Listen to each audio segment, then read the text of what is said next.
Halo, kembali lagi pada perkuliahan algoritma dan pemrograman. Kali ini kita akan belajar mengenai konsep pemilihan. Ada beberapa materi ya yang dicakup dalam konsep pemilihan. Pada bagian satu ini saya akan menjelaskan penggunaan if terlebih dahulu ya. Nanti ada pemilihan sederhana menggunakan if then, kemudian if then else, lalu nanti ada else if berjenjang, else if bersarang. Oke, jangan bingung dulu, nanti saya akan jelaskan satu-satu. Sebelumnya, apa itu percabangan atau pemilihan? Dalam kehidupan sehari-hari, pasti kita sering mengalami berbagai masalah ya. Kita dihadapkan pada suatu kondisi, kita harus memilih dari beberapa pilihan, seperti itu. Demikian juga dalam pembuatan program. Ada kalanya kita program yang kita buat itu harus melakukan seleksi atau pemilihan ya, dihadapkan pada percabangan. Jadi tidak selamanya program itu akan berjalan dengan mengikuti struktur berurutan atau sekuensial gitu ya. Habis ini ke sini, habis ini ke sini. Kadang-kadang kita perlu mengubah gitu ya. Jadi ada pelaksanaan program. Jadi dari baris ini lompat misalkan. Jika ini maka lompat ke sini seperti itu. Bisa jadi ya. Maka ilustrasinya seperti ini nih. Bisa ke sini, bisa ke sini gitu. Nah, peristiwa ini kadang disebut sebagai percabangan atau pemilihan keputusan. Percabangan adalah suatu pemilihan statement yang akan dieksekusi di mana pilihan tersebut didasarkan atas kondisi tertentu gitu ya. Dalam pemrograman, percabangan atau pemilihan itu artinya kita memilih statement mana yang mau dieksekusi gitu ya. Kita minta memilih. Nah, dasar pemilihannya apa? Ada kata kuncinya adalah kondisi tertentu gitu ya. Jadi jika kondisi tersebut terpenuhi, maka akan diarahkan untuk mengeksekusi suatu proses seperti itu. Statement yang terdapat pada suatu blok percabangan akan dieksekusi tadi jika kondisi ini terpenuhi atau bernilai benar atau true gitu ya. Tapi jika kondisi ini tidak terpenuhi atau bernilai salah atau false ya, maka statement tersebut atau statement di bawahnya gitu ya tidak akan dieksekusi atau diabaikan oleh compiler. Nah, sebenarnya di pertemuan-pertemuan yang lalu ada beberapa flowchart yang sebenarnya itu udah konsep pemilihan gitu. Cuma mungkin teman-teman belum tahu namanya waktu itu ya. Contohnya flowchart ini mungkin masih ingat teman-teman di pertemuan yang lalu ada flowchart ini untuk menentukan bilangan ganjil atau genap. Nah, ini ya bagian percabangannya atau pemilihannya ini gitu ya. Jadi di sini yang 2 tahap awal ini masih sekuensial atau runtutan gitu ya. Nah, kemudian di sini masuk ke penyeleksian kondisi. Kondisinya di sini adalah sisa bagi gitu ya. Sisa bagi. Apakah sisa baginya sama dengan 0? Jadi kondisinya sisa bagi sama dengan 0 jika terpenuhi maka masuk ke statement ini. Tuh. Bahwa bilangan itu genap. Jika tidak gitu ya, tadi tidak terpenuhi kondisi ini maka di sini kondisinya adalah bilangannya ganjil. Nah, inilah yang disebut dengan percabangan atau pemilihan dalam pemrograman. Penyelesaian kondisi ini dapat diibaratkan sebagai keran gitu ya, yang mengatur jalannya air. Jadi bila katupnya terbuka, air akan mengalir. Ibarat di sini kalau sisa baginya sama dengan 0, kerannya ke sini gitu, yang ini ditutup. Nah, tapi kalau misalkan tidak, kerannya yang dibuka di sini, yang ini ditutup gitu ya. Jadi bila katup terbuka, air akan mengalir, sebaliknya bila katup tertutup air, tidak akan mengalir atau mengalir ke tempat lain, ibaratnya seperti itu. Jadi, apa itu tadi kondisi ya? Jadi bisa kita sebutkan kondisi adalah sebuah syarat atau keadaan yang harus dipenuhi pada proses penentuan langkah program berikutnya. Jadi harus dipenuhi kondisinya. Contohnya seperti ini ya, kita punya statement, jika dingin, maka kenakan mantel Anda gitu. Nah, dalam pernyataan ini gitu ya, tindakan yang diambil adalah kenakan mantel atau statement ya, ibaratnya kalau di dalam program statementnya adalah kenakan mantel. Ini yang mau dieksekusi. ini dieksekusi hanya jika kondisi dingin ini benar gitu. Jadi jika dingin baru dieksekusi. Bagaimana kalau kondisinya tidak terpenuhi? Sebaliknya jika cuacanya baik atau tidak dingin, maka statement ini akan dilewati. Itu tidak dieksekusi. Nah, jadi di sini program seolah-olah dapat berpikir gitu dan mengambil keputusan. Padahal semua hal yang dilakukan itu adalah berdasarkan perintah, gitu ya. Disinilah letak kekurangan komputer. Sebenarnya komputer itu tidak mampu berpikir sendiri, gitu ya, teman-teman. Nah, dalam memprogram percabangan atau pemilihan untuk pengambilan keputusan tadi ya dari sejumlah pilihan kondisi yang mungkin. Jadi percabangan atau pemilihan itu untuk mengambil keputusan karena komputer tadi tidak bisa mengambil keputusan sendiri. Jadi kita yang kasih alternatif. Kalau kondisinya seperti ini, maka lakukan ini. Jika kondisinya seperti ini, maka lakukan ini. Seperti itu. Nah, bahasa pemrograman menyediakan pernyataan if then gitu ya untuk percabangan atau pemilihan tadi dan kata kunci yang lain ada juga yang lain seperti case misalkan untuk melakukan suatu percabangan. Nah, yang di pertemuan ini yang kita bahas yang if then dulu, yang case-nya di pertemuan berikutnya. Nah, sebagai contoh, misalkan kita ingin menentukan letak kuadran sebuah titik P misalkan ya di dalam bidang kartesian. Kuadran itu adalah seperempat bidang datar, ya, bidang yang terbagi oleh sumbu-sumbu koordinat yaitu sumbu X dan sumbu Y. Ada empat kuadran di bidang kartesian yaitu kuadran 1 di sini yaitu ketika X-nya lebih dari 0 dan Y-nya lebih dari 0. Kemudian kuadran 2 X-nya kurang dari 0, Y-nya lebih dari 0. Kuadran 3 itu X kurang dari 0 dan Y kurang dari 0. Kuadran 4 X lebih dari 0, Y kurang dari 0. Nah, jadi ada 5 kondisi dalam menentukan kuadran titik P ini dia harus ditaruh di kuadran mana gitu. Nah, di sini kita cek kondisinya ya, kondisi X dan Y untuk titik P ini. Jika X-nya lebih dari 0 dan Y lebih dari 0, maka tulis atau cetak gitu, P, X, Y terletak di kuadran 1. Nah, jika dia X-nya kurang dari 0 dan Y lebih dari 0, maka P terletak di kuadran 2. Jika X kurang dari 0 dan Y kurang dari 0, maka P terletak di kuadran 3. Kemudian jika X lebih dari 0 dan Y kurang dari 0, maka P terletak di kuadran 4. Nah, selain itu, jika 1 tidak terpenuhi kondisinya, 2 tidak terpenuhi, 3 dan 4 juga tidak terpenuhi kondisinya, maka tulis P, X, Y tidak terletak di kuadran manapun. Nah, ini adalah contoh dari pemilihan gitu ya. Kita harus memeriksa kondisi tertentu seperti itu.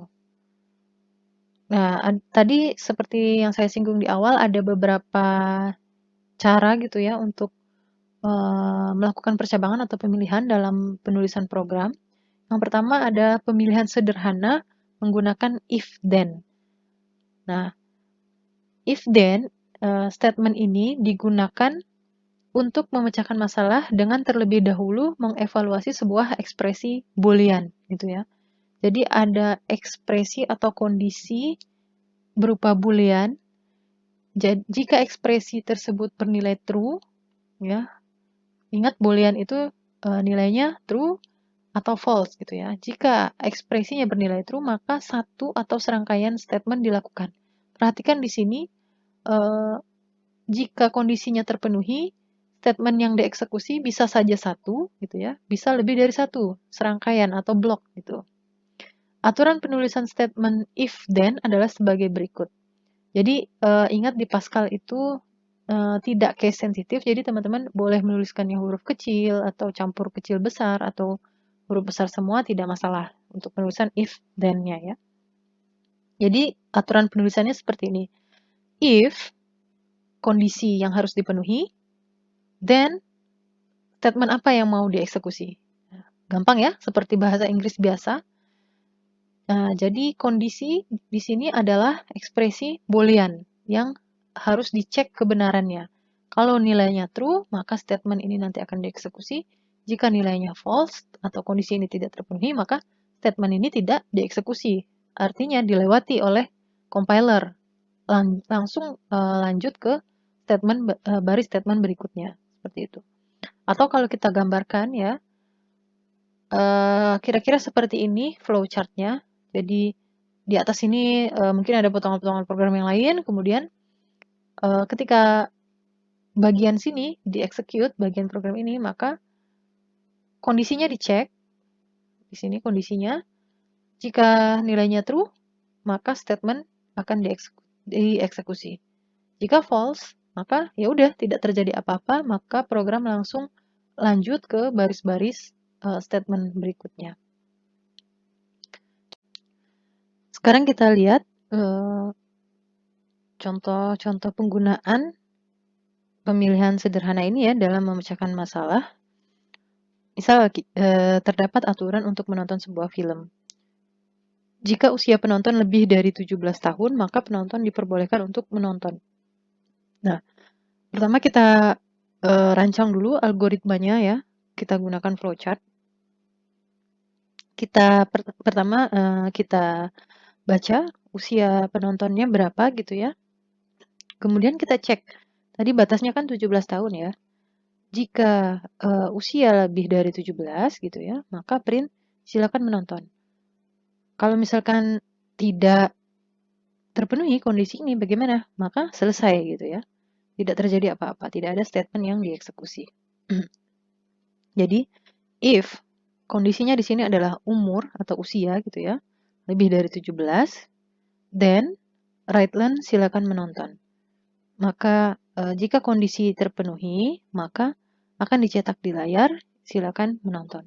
Bagaimana kalau age atau usia yang diinput kurang dari 17, maka statement ini tidak dieksekusi, tidak akan tampil di layar, silakan menonton.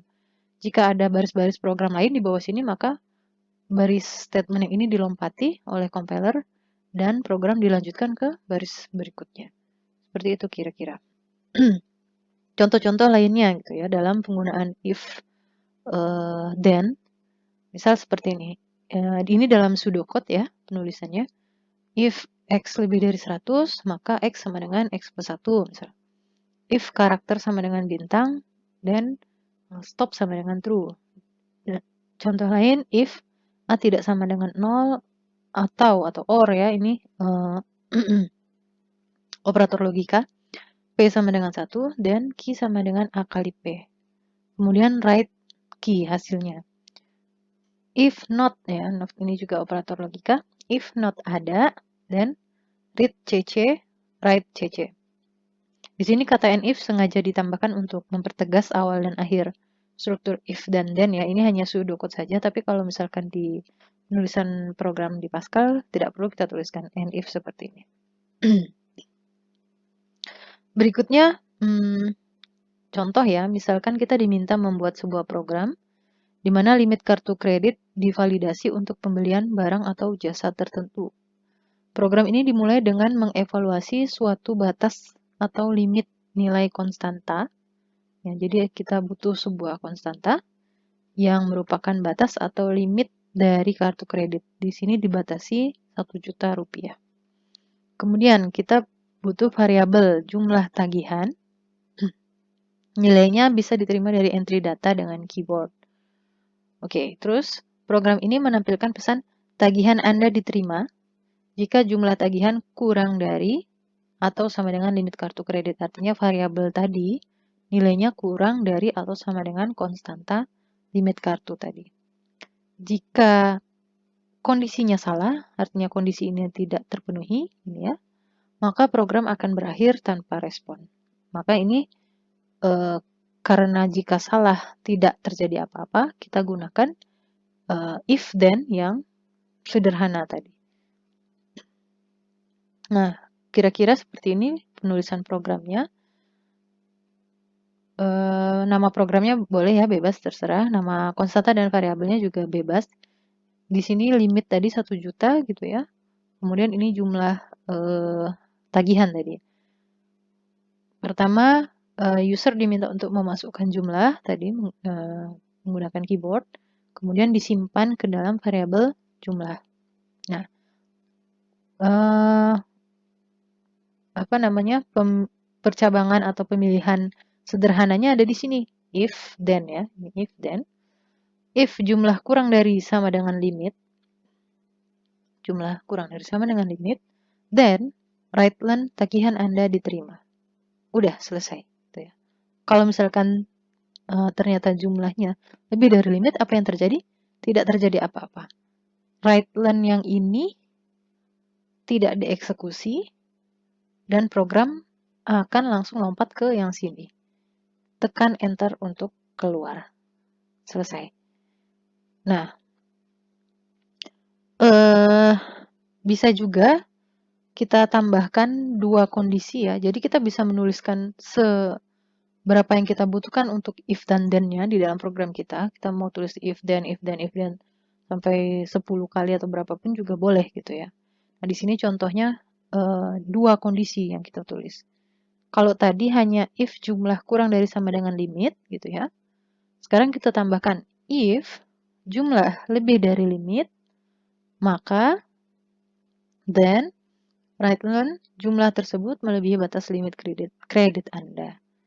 Jadi di sini bedanya dengan yang tadi, misalkan user input ini kan 1 juta ya, 1.100.000 misalnya gitu ya, 1.100.000. Ketika program sampai di sini, dicek ya, apakah 1.100.000 kurang dari sama dengan 1 juta gitu ya. False ya kan? False, maka right-len yang ini tidak dieksekusi karena syaratnya tidak terpenuhi. Maka program lompat ke baris berikutnya yaitu ini. Kemudian dicek lagi nih, apakah 1.100.000 lebih dari 1 juta gitu ya, kira-kira ya. Oh iya, true. Maka tercetak di layar jumlah tersebut melebihi batas limit kredit Anda. Jadi ada dua kali pengecekan kondisi di sini. Di sini dicek, di sini juga dicek. Oke, selesai baru program masuk ke baris program berikutnya. Selesai. Itu tadi contoh kalau statement yang dieksekusi ketika kondisi terpenuhi hanya satu gitu ya. Hanya right-len ini saja.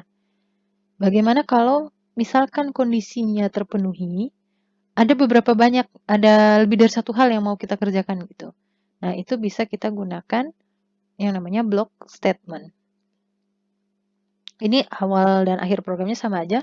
Perbedaannya adalah di sini, di di if-nya ya, kondisinya atau percabangannya. Di sini, jika jumlah kurang dari sama dengan limit, jika kondisi ini terpenuhi, ada dua hal yang mau kita lakukan. Pertama, kita akan mencetak di layar tagihan Anda diterima, kemudian kita mencetak lagi di layar tagihan Anda ditambah pajak adalah sekian-sekian, ada rumusnya gitu ya. Nah, karena lebih dari satu yang mau dieksekusi, itu kita harus beri tanda bahwa ini ada block statement gitu ya. Kita memberitahu program bahwa setelah if ini ada lebih dari satu statement yang mau dikerjakan. Nah, kita beri tanda dengan begin dan end. Gitu. Berarti kan di sini titik komanya adalah di end ini. Jadi di sini tidak perlu ada titik koma gitu ya. Jadi ini dianggap seperti satu kalimat ini sampai dengan sini. Jika jumlah kurang dari sama dengan limit, maka lakukan ini selesai. Ini titik komanya di sini. Berikutnya masuk ke kondisi yang kedua, pengecekan yang kedua. Jika jumlah lebih dari limit, maka jalankan block statement ini, gitu ya. Gitu. Jadi kalau misalkan kita tidak beri begin dan end, apa yang terjadi? Yang terjadi tetap yang dieksekusi. Misalkan ini ada dua tetap ya, tetap kita tulis right line gini, tapi begin dan end-nya tidak ada. Jadi yang dianggap oleh program, jika kondisi terpenuhi, itu yang dieksekusi hanya ini saja. Kemudian right line yang ini tetap berjalan gitu loh. Mau kondisi ini terpenuhi mau tidak, ini dianggap seperti bukan satu paket dengan if-nya. Gitu. Nanti mungkin teman-teman bingung, nanti coba dijalankan di Free Pascal-nya.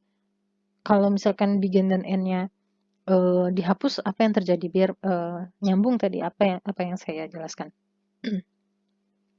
Nah, itu yang sederhana ya. Baru satu kondisi saja yang diperiksa. kalaupun ada lebih dari satu, kita di sini belum ada, di sini ya, di sini kita belum ada statement yang dijalankan kalau kondisinya tidak terpenuhi, ya. Jadi kita hanya punya satu statement, kita hanya menjalankan statement ketika kondisi sama dengan true.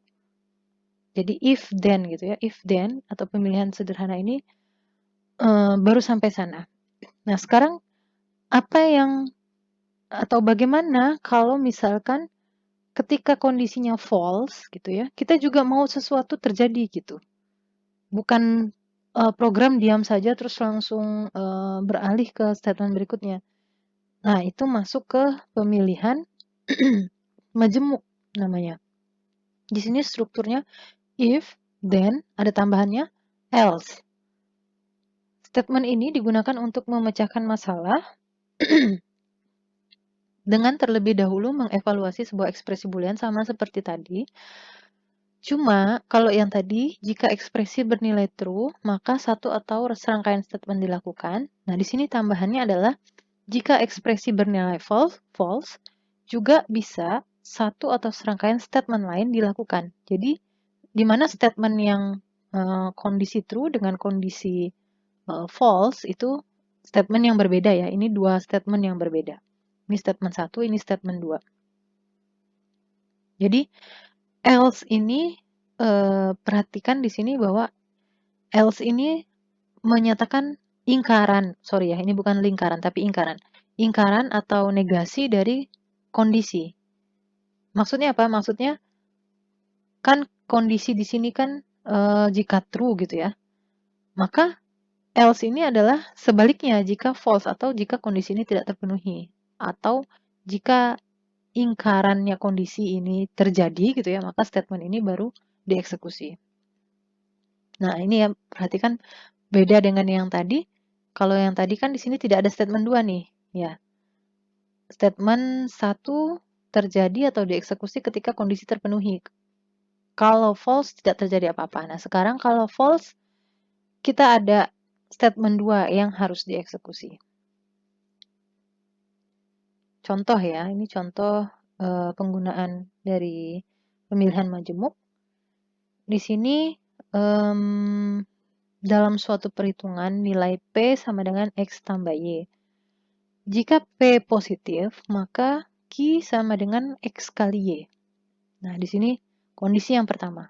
P-nya positif, maka lakukan ini. Sedangkan jika negatif, ya, si P tadi, maka Q-nya menghitungnya sama dengan seperti ini. Buatlah flowchart untuk mencari nilai P dan Q. Nah, solusinya seperti ini. Kita butuh variabel X dan Y gitu ya. Kita read X, Y. Kemudian kita hitung nilai P, di mana P sama dengan X tambah Y. Nah, berikutnya, algoritmanya adalah pengecekan kondisi. Di sini, P positif, gitu ya. P positif, P negatif. Artinya, positif itu kan artinya lebih dari sama dengan 0 ya. Lebih dari sama dengan 0. Kita cek kondisi P, apakah lebih dari sama dengan 0? Jika iya, atau true, terpenuhi, maka ini ya, Q-nya sama dengan X kali Y. Jika tidak atau false, maka Q sama dengan X bagi Y. Kemudian, apapun hasilnya, kita print Q dan selesai. Seperti itu. Jadi, kalau else atau false kondisi, tetap ada sesuatu yang dikerjakan, di mana statement yang dikerjakan ketika false dengan ketika true itu berbeda, dua hal yang berbeda. Nah, ini contoh yang sama tadi seperti yang di awal, ada aturan untuk menonton sebuah film. Kalau tadi kan kita hanya ngecek kalau usianya lebih dari 17, silakan menonton. Kalau tidak, sudah tidak terjadi apa-apa. Untuk yang tadi, ya kan, untuk yang tadi. Nah, sekarang dengan pemilihan majemuk, kita bisa ketika tidak terpenuhi kondisi usia ini, ada sesuatu yang dilakukan oleh program. Di sini misalkan print Anda tidak boleh menonton. Nah, bedanya dengan yang tadi, kalau tadi hanya sampai sini ya, potongan programnya ya. Sekarang kita tambahkan else. Artinya else ini apa? Artinya kondisi yang berlawanan dari kondisi ini. Kondisi ini kan umur lebih dari 17. Maka else ini artinya kalau umurnya kurang dari 17, jadi tidak perlu ditulis lagi di sini if umur kurang dari 17, tidak perlu. Jadi langsung kalau else itu artinya negasinya ini. Program udah tahu, oh berarti kalau kurang dari 17, maka Frightened Anda tidak boleh menonton. Seperti itu ya teman-teman. Jadi tidak perlu dituliskan lagi syarat atau kondisinya untuk yang else ini. Program sudah tahu, else ini maksudnya adalah negasi dari kondisi yang dituliskan di statement if. Nah, di sini ada contoh-contoh lain ya. Dalam penggunaan if else, if then else ya, kondisi pemilihan majemuk ya.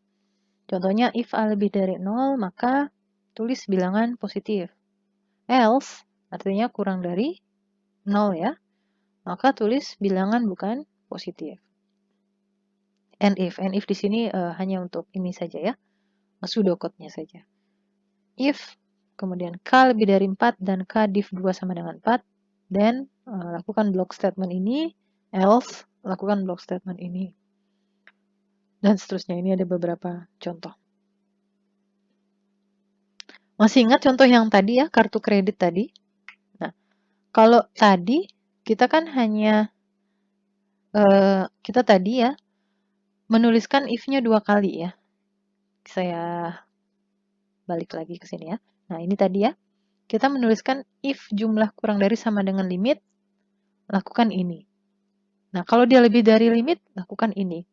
Di sini, kita ngecek 2 kali nih. Jadi, maksudnya gimana? Maksudnya, kalau misalkan yang di-input oleh user misalkan 1.100.000 gitu ya, 1.100.000. Statement yang ini atau kondisi yang ini dicek sama program. Kalau terpenuhi, karena tidak terpenuhi, maka ini dilewati. Kemudian ini dicek lagi. Jadi ada 2 kali pengecekan. Demikian juga kalau misalkan kita input nilai jumlah tagihannya 900.000 misalnya, 900.000. Sebenarnya di sini udah terpenuhi kondisinya kan? 900.000 kan kurang dari 1 juta. Maka statement ini kan dijalankan. Nah, di sini tetap diperiksa lagi nih. Setiap kali ada if, itu program akan memeriksa kondisi ini, kondisi yang ada di if ini. Seperti itu. Jadi ada 2 kali pemeriksaan. Nah, kalau kita ganti dengan else, tadi yang if di sini jumlah lebih dari limit, kita ganti dengan else. Ini program itu hanya akan ngecek sekali aja di sini nih. Misalkan jumlah kurang dari sama dengan limit, misalkan yang diinput oleh user adalah 1.100.000 gitu ya. Ini tidak terpenuhi, false, maka program langsung ngerti, langsung masuk ke yang sini gitu. Udah, nggak ada lagi comparison di sini di bawah. Demikian kalau yang diinput oleh user jumlah tagihan adalah 900.000, di sini sudah terpenuhi, maka block statement ini dijalankan. Yang ini udah langsung di skip, else ke bawah ini tidak ada operasi apa-apa lagi di sini. Gitu. Langsung program ke baris yang ini. Jadi lebih efisien gitu ya. Kalau misalkan if else-nya itu hanya 2, mungkin terlihat seperti sama aja gitu, beda tipis. Tapi kalau misalkan teman-teman sudah nanti mengembangkan program yang besar gitu ya, di mana ada banyak sekali if di situ, maka kita program penulisan yang if else ini akan lebih efisien dan mengurangi waktu eksekusi program gitu, karena tadi tidak banyak perbandingan yang dilakukan. Nah, berikutnya ada else if berjenjang ya. Apa itu else if berjenjang? Nah, tadi meskipun pernyataan if dan else tadi ditujukan untuk pilihan biner, ya pernyataan if dan else tadi dapat diperluas untuk mengatasi pilihan yang lebih rumit gitu. Karena kalau yang if dan else tadi kan pilihannya hanya ada 2 gitu ya. Jika true seperti ini, jika false seperti ini. Nah, bagaimana kalau seandainya pilihan yang kita punya itu tidak sekedar ketika benar seperti ini, ketika salah seperti ini, bukan hanya dua gitu ya, benar atau salah, tapi lebih rumit. Jika seperti ini, maka seperti ini. Jika seperti ini, maka seperti ini gitu. Ada lebih banyak pilihan. Nah, maka kalau sudah seperti itu, teman-teman sudah masuk ke ranah else if berjenjang gitu ya. Struktur penulisannya yang berjenjang gitu ya, untuk yang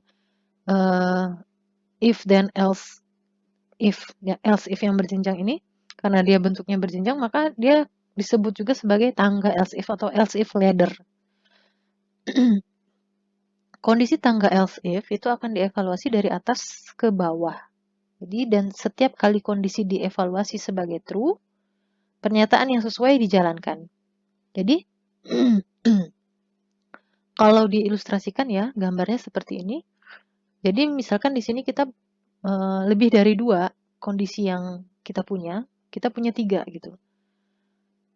Pertama kita cek apakah kondisi ini yang pertama ini terpenuhi. Jika iya, maka lakukan statement ini. Nah, jika sudah benar gitu ya, statement ini sudah dilakukan, selesai gitu.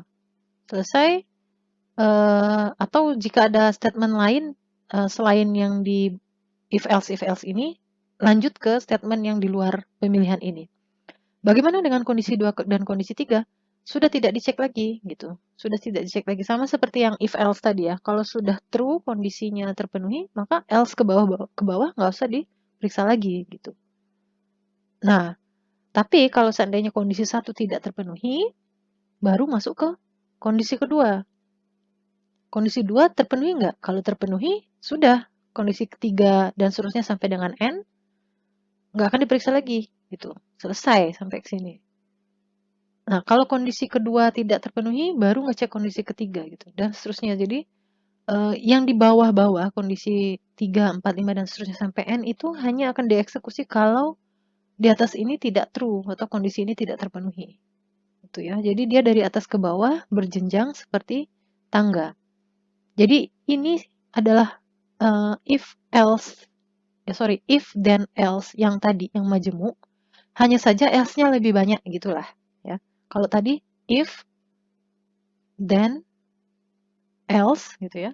Ada pilihannya kalau if-nya tidak terpenuhi, kondisi di if-nya false gitu ya. Ada pilihannya else. Nah, sekarang else-nya ada banyak. Seperti itu.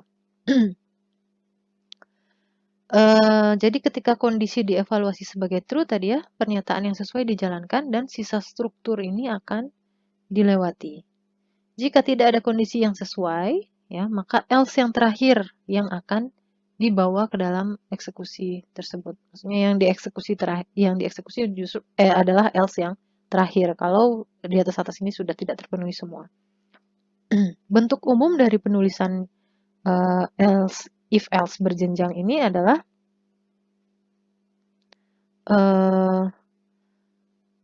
sama seperti tadi ya. If kondisi 1 ini ya, if kondisi 1 jika kondisi 1 ini terpenuhi, maka lakukan statement atau block statement yang ada di dalam sini. Kalau block tadi gunakan begin dan end ya. Kemudian, jika kondisi 1 tidak terpenuhi bagaimana?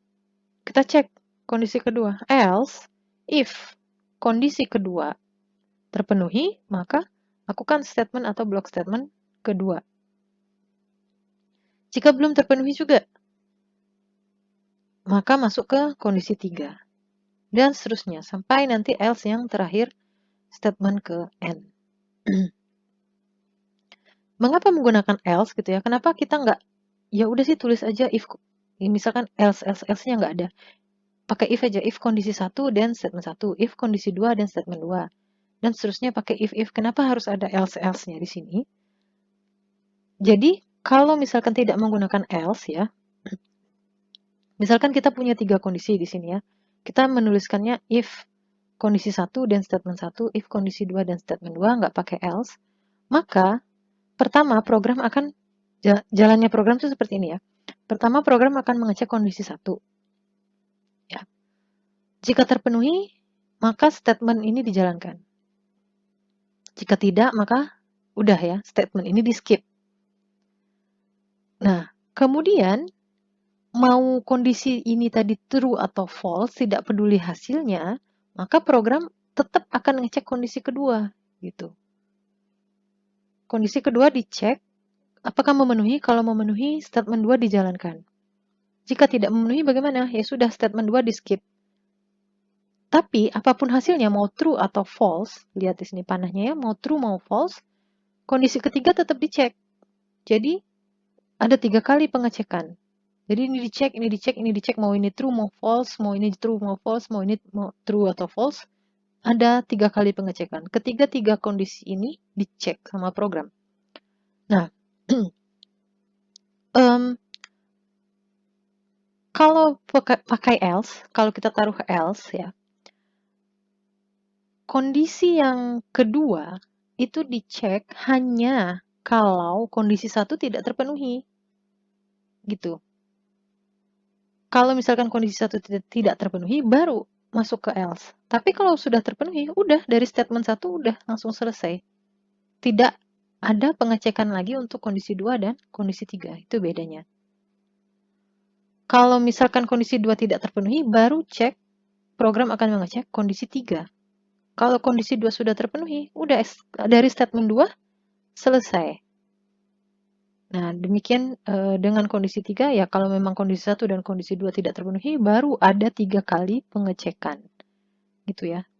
Jadi, di sini perhatikan bahwa jika kondisi yang satu merupakan komplement kondisi yang lain, maka gunakan statement if berjenjang. Jadi, misalkan gini, kalau di dalam himpunan ya, teori himpunan, artinya kondisi 1 dengan kondisi 2 dengan kondisi 3 itu saling lepas. Tidak ada irisan. Tidak ada irisan.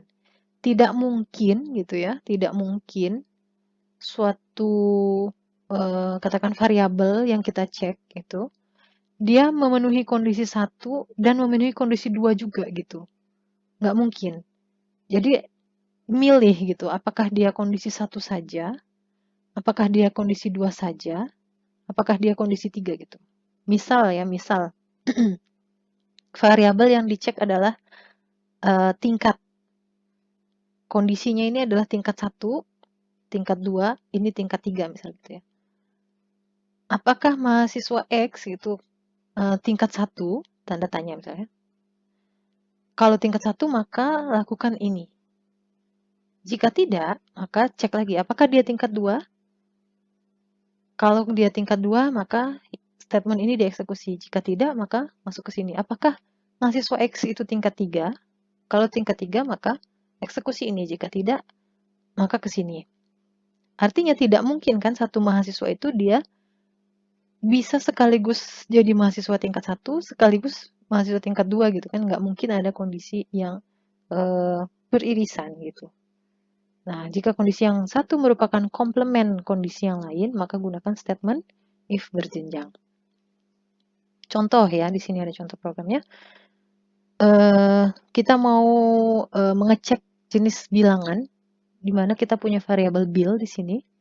Nah, di sini kita gunakan if else berjenjang. If gitu ya, bil lebih dari 0, maka cetak bilangan positif.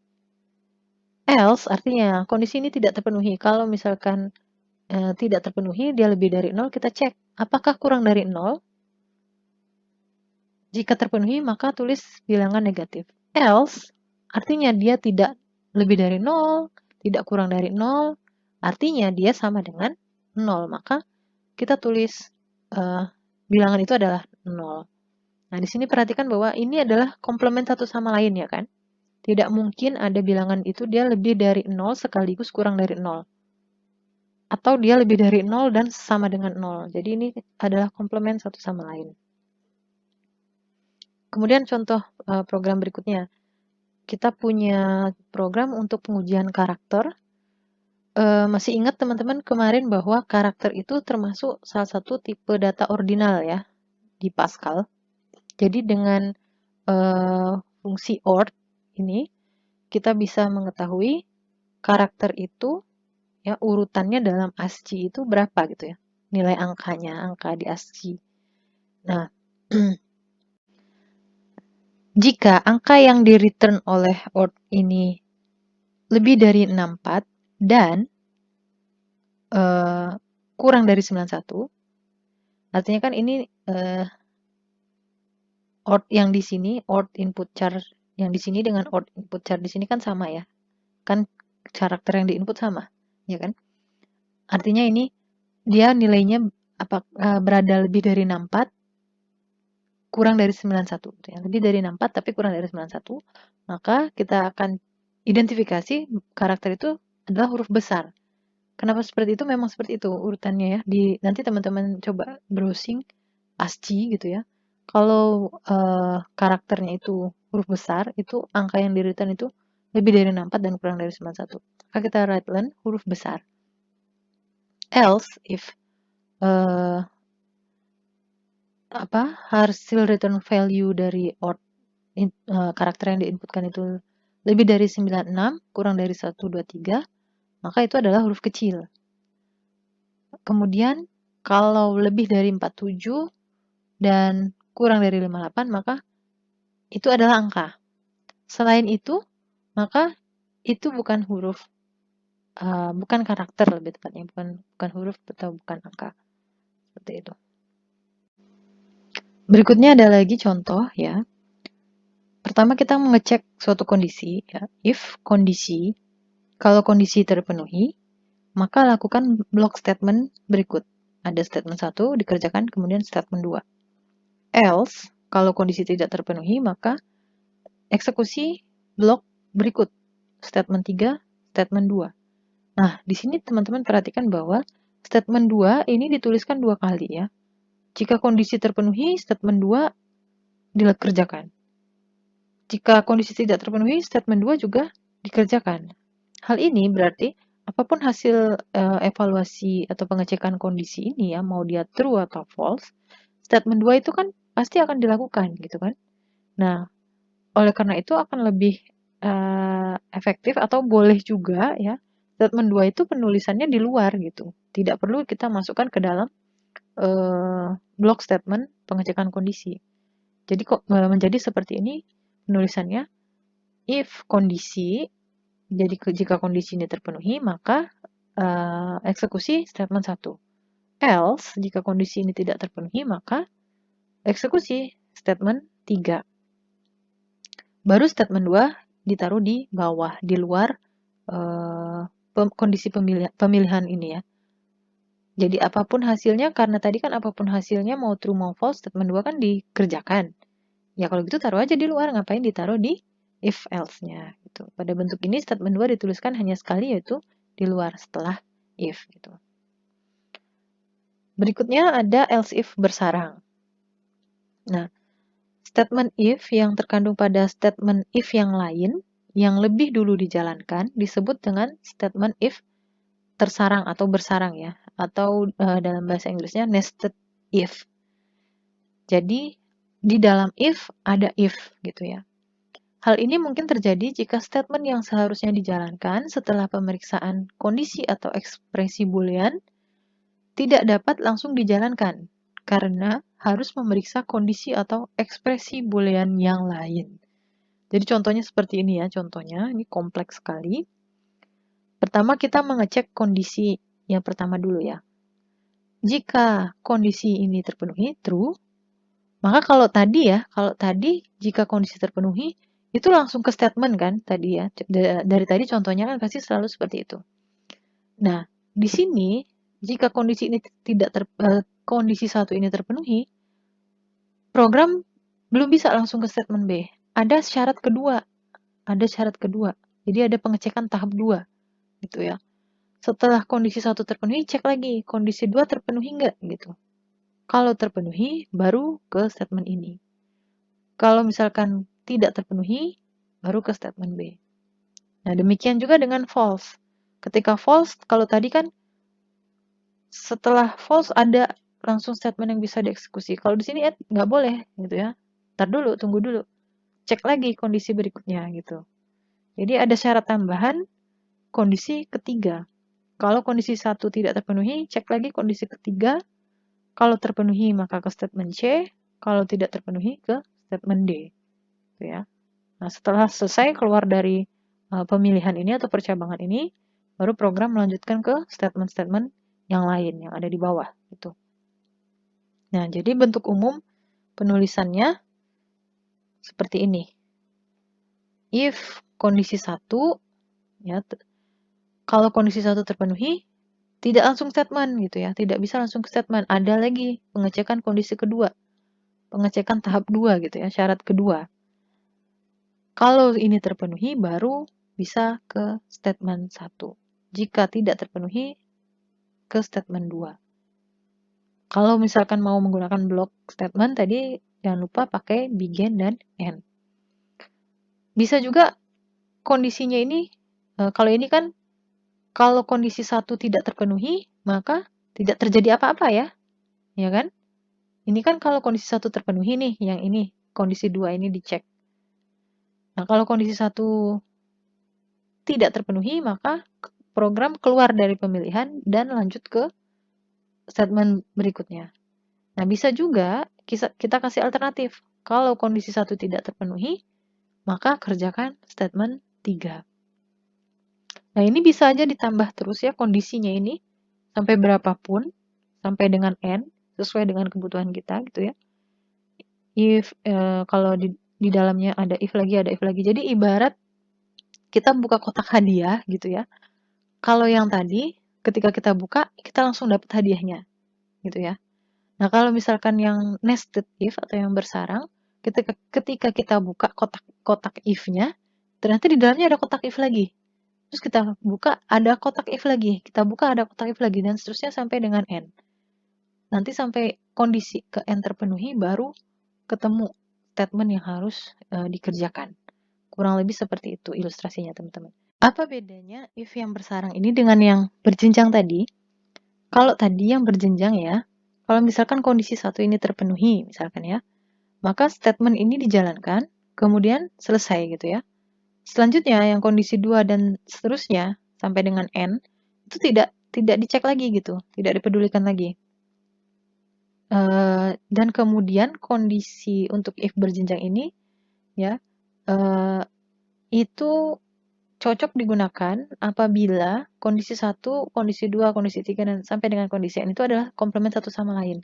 Artinya, variabel atau ekspresi boolean yang kita cek itu ya, tidak mungkin dia memenuhi kondisi 1 sekaligus memenuhi kondisi yang lain. Dia pasti tepat satu gitulah.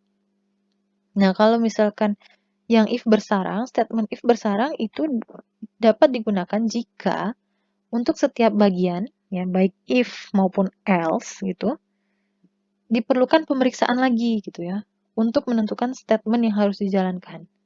Jadi setelah suatu kondisi itu entah terpenuhi, entah tidak gitu, sebelum menjalankan statement itu ada kondisi lain yang mau dicek gitu ya. Jadi lebih dari satu kondisi yang mau dicek.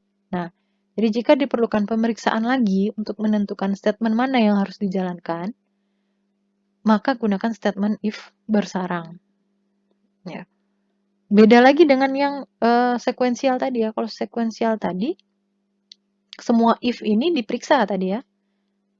Ya kan? Kalau ini enggak. Kalau misalkan kondisi ini true, ya kan, kondisinya 1 ini terpenuhi, maka dicek sekali lagi. Tapi yang ini sudah tidak diperiksa. Yang ini udah tidak dipedulikan gitu. Jadi if kondisi 1 true, maka kesini dicek. Mana nih A atau B gitu ya. Yang ini tidak diperiksa. Kalau yang sekuensial, semua kondisi if, ingat ya, diperiksa, dieksekusi. Nah, contoh ya, contoh. Di sini kita punya, kita mau membuat program untuk menentukan kelulusan mahasiswa pada mata kuliah algoritma pemrograman, di mana aturan kelulusan mahasiswa pada mata kuliah algoritma pemrograman ditetapkan sebagai berikut. Jika nilai ujian tengah semester atau UTS lebih besar dari 70, maka mahasiswa atau mahasiswi dinyatakan lulus dan nilai akhir sama dengan nilai UTS. Kalau kurang dari 70 gimana? Kalau kurang atau sama dengan 70, maka mahasiswa dinyatakan lulus jika nilai akhir lebih besar atau sama dengan 60. Di mana nilai akhir sama dengan nilai UTS kali 40% ditambah nilai UAS kali 60%. Nah, jadi di sini kita read NIM, nama, nilai UTS, dan nilai UAS gitu ya. Nah, di sini adalah nested if-nya. If bersarangnya ada di sini. Pertama kita cek nilai UTS-nya. Apakah lebih dari 70? Kalau lebih dari 70, nah maka ini langsung ini lulus ya. Dan nilai akhirnya sama dengan nilai UTS. Oke, lulus. Nah, bagaimana yang kurang atau sama dengan 70?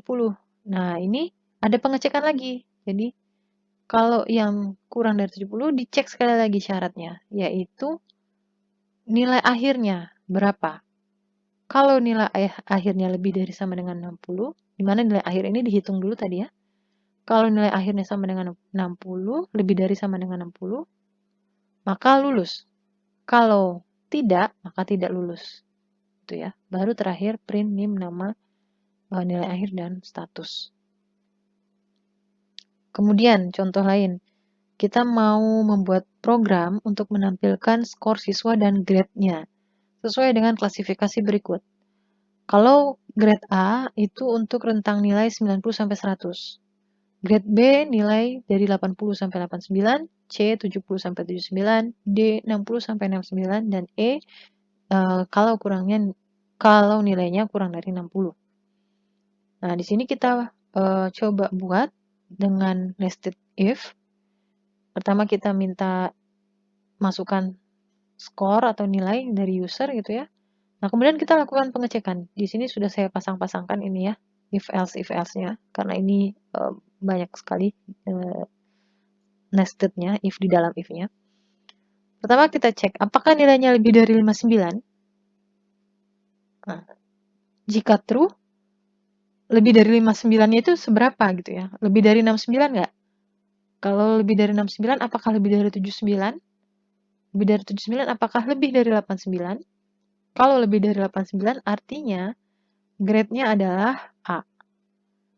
Jika tidak artinya lebih dari 79 tapi kurang dari 89 ya kan?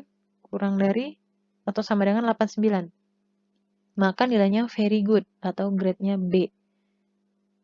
Nah, kemudian else yang ini yang mana pasangannya? Yang ini. Ya, artinya nilainya itu lebih dari 69 tapi tidak lebih dari 79. Berarti nilainya C. Nah, ini tadi ya syaratnya ya. Nilainya C. Kemudian else yang ini pasangannya adalah yang ini. Jika nilainya lebih dari 69, artinya else-nya adalah kurang dari sama dengan 69. Artinya nilai yang lebih dari 59 tapi tidak lebih dari 69, nilainya adalah D. Terakhir, else itu artinya nilainya lebih dari 59, tidak bahkan yang syarat pertama pun tidak terpenuhi gitu ya. Syarat pertama pun tidak terpenuhi sehingga yang di dalam sini tidak ada eksekusi. Jadi cara baca programnya gini, nilai apakah lebih dari 59? False. Karena false, ini langsung di skip semua, langsung ke else ini. Grade-nya adalah E. Nah, gitu. Kemudian, misal yang di input itu adalah, berapa ya, 65, misal 65. Maka, apakah 65 lebih dari 59? True. Oke, berarti kita masuk ke if yang kedua. Apakah 65 lebih dari 69? Salah kan? False. Maka, ini yang hijau dan biru ini tidak di-execute. Jadi kemana dia? Program langsung lompat ke sini. Gitu cara bacanya ya. Kemudian misal input nilainya adalah berapa ya? 75. Apakah 75 lebih dari 59? Oh, true. Oke, berarti kita masuk baris ini. Apakah 75 lebih dari 69? Oke, true. Masuk ke sini. Apakah 75 lebih dari 79? Oh, ternyata false. Kalau false berarti yang ini tidak dicek lagi, jadi langsung ke sini. Grade-nya adalah C. Yang ini juga tidak dieksekut lagi. Gitu ya cara bacanya. Nanti silakan dicoba-coba, teman-teman bisa coba di Free Pascal-nya, kemudian dicoba-coba kalau input segini berapa, input segini berapa untuk lebih memahami cara kerja nested if ini. Nah, di sini perhatikan teman-teman bahwa program mengandung 4 statement if di sini ya, statement if bersarang. Jadi jika jumlah statement if bersarangnya nanti semakin banyak, misalkan ya syaratnya tuh ada if yang lain gitu ya, maka penulisannya akan semakin menjorok ke dalam gitu ya, akan susah. Terkadang programmer itu dalam menggunakan nested if itu terkadang bingung else ini milik if yang mana gitu ya, pasangan if yang mana, seperti itu. Perhatikan juga di sini, ini bentuknya seperti tangga ya, berjenjang, ladder, tadi sesuai dengan namanya. Nah, supaya penulisannya lebih rapi, bisa di program ini ditulis dengan cara lain, misalkan seperti ini. Di sini, ketika nilai diinputkan oleh user, kita cek ya, kita buat 5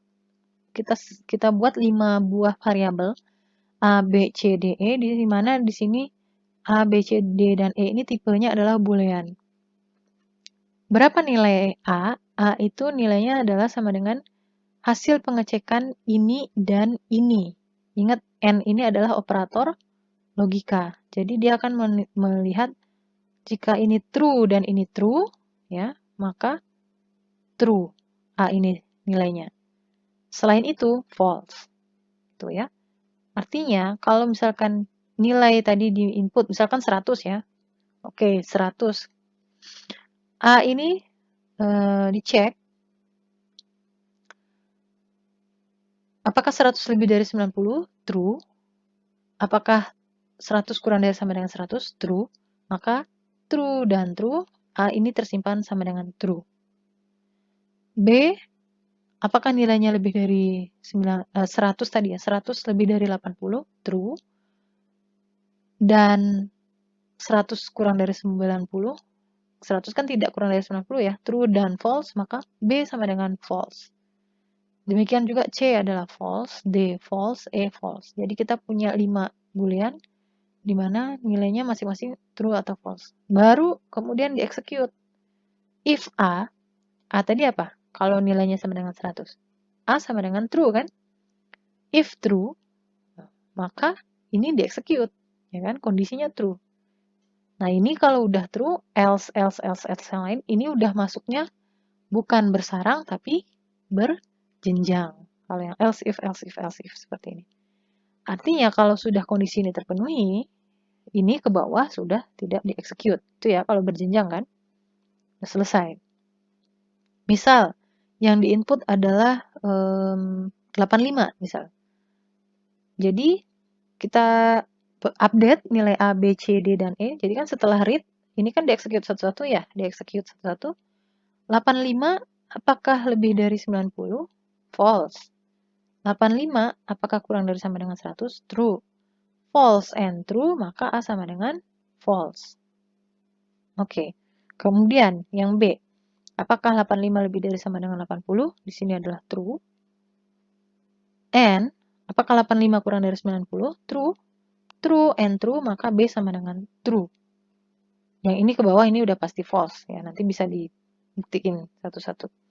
Jadi kita punya A sama dengan false, B sama dengan true, C sama dengan false, D dan E juga false. Masuk ke sini, if A-nya tadi apa? False kan? Maka ini tidak dieksekut, lompat kan? Maka masuk ke if yang berikutnya, else, if B sama dengan true. Karena B sama dengan true, maka ini di-execute. Selesai, yang ini sudah tidak di-execute. Itu sifat yang berjenjang. Jadi, beda, untuk permasalahan yang sama bisa jadi penyelesaiannya seperti ini, pakai nested if, bisa jadi seperti ini menggunakan yang berjenjang. Oke, kita masuk ke beberapa contoh ya, penggunaan else yang sedikit membingungkan, kemudian bagaimana caranya ya supaya tidak bingung dalam penggunaan if else ini. Yang pertama, ambigu, else yang ambigu. Perhatikan ya, perhatikan potongan program berikut. Di sini kita minta user untuk menginputkan sebuah angka. Jika angkanya lebih dari 10, then cek lagi apakah angkanya lebih dari 20, then write line A, else write line B, write line C. Di sini perhatikan teman-teman ya. Atau nanti teman-teman coba di pause dulu videonya, coba di compiler dijalankan. Coba masukkan sembarang integer 30, 15, dan 5. Apa hasilnya? Nah, oke. Kalau sudah coba dijalankan, teman-teman akan melihat apa ya? Untuk masing-masing angka-angka ini lebih dari satu karakter gitu dicetak, gitu ya. Lebih dari satu karakter. Kemudian, yang membingungkan lagi dari program ini adalah else ya, else pada program ini tuh punya if yang mana gitu. Di sini kan ada dua if nih. Ini else milik if yang kedua atau else milik if yang pertama gitu. Nah, jawabannya bisa jadi else itu milik if yang kedua, bisa jadi else itu milik yang pertama gitu. Jika bagian else menjadi milik statement if yang pertama, maka penulisannya baiknya seperti ini gitu ya. Ini dikasih indent ke dalam untuk if yang kedua. Oke, jadi right line A itu punya if yang kedua. Kemudian right line B dan right line C, else yang kedua, else ini milik if yang pertama gitu. Kemudian jika bagian else adalah milik statement yang if yang kedua, maka penulisannya bisa seperti ini. Else ini adalah milik if yang ini. Tapi masalahnya apakah indentasi cukup untuk menggambarkan logika pemecahan masalah? Maksudnya apakah indentasi cukup untuk menyelesaikan ambiguitas else di sini gitu ya? Jawabannya ya dan tidak. Untuk manusia jawabannya bisa iya, karena kita membacanya jadi lebih jelas gitu ya dengan indentasi ini. Tapi untuk komputer jawabannya tidak. Jadi karena indentasi itu tidak berarti apa-apa untuk eksekusi program oleh compiler komputer gitu. Nah, jadi bagaimana pemecahan masalahnya? Dalam Pascal, ya, bagian else itu dianggap sebagai milik statement if yang terdekat. Jadi misalkan ini tadi ya, sebenarnya kita mau tulis else-nya itu di sini atau di sini, milik seperti ini atau seperti ini. Itu Pascal atau compiler taunya else ini milik yang kedua gitu. Walaupun kita nulis indentasinya ini untuk yang pertama. Karena tadi dalam Pascal bagian else dianggap sebagai milik statement if yang terdekat. Jadi pasti ini milik yang kedua ini. Kemudian C ini sebenarnya right line C ini sebenarnya masuk ke mana? Right line C ini sebenarnya nggak masuk ke dalam else. Karena apa? Ingat tadi setelah if atau setelah else itu yang dianggap sama Pascal itu hanya satu statement. Kalau mau right line C ini masuk ke dalam else ini, maka harus pakai block statement. Ingat ya, harus pakai begin dan end gitu. Nah, bagaimana kalau kita ingin else-nya itu menjadi milik statement if yang pertama? Yang kedua tadi jelas ya, ini udah pasti tidak perlu diapa-apakan lagi karena memang sudah default-nya dari Pascal ini milik else yang kedua. Yang menjadi masalah bagaimana kalau kita ingin else-nya itu menjadi milik statement if yang pertama. Nah, kita kasih block statement begin dan end untuk memberitahu Pascal bahwa setelah if pengecekan ini angka lebih dari 10 ini jalankan kedua program ini. Ini milik block statement ini milik si if yang pertama. Kemudian kalau tidak terpenuhi baru else ini adalah milik if yang pertama. Jadi seperti ini ya. Else ini milik yang pertama. Ini nested if ya. Ini nested if. Di dalam if ini pengecekan if lagi, tapi ini if yang kedua nggak ada else-nya. Else yang ini adalah milik if yang pertama. Gitu. Sedangkan right len C ini memang tidak milik siapa-siapa. Kalau dia mau masuk ke else, kalau teman-teman mau masukkan ke else, maka ini harus dikasih begin dan end juga. Gitu.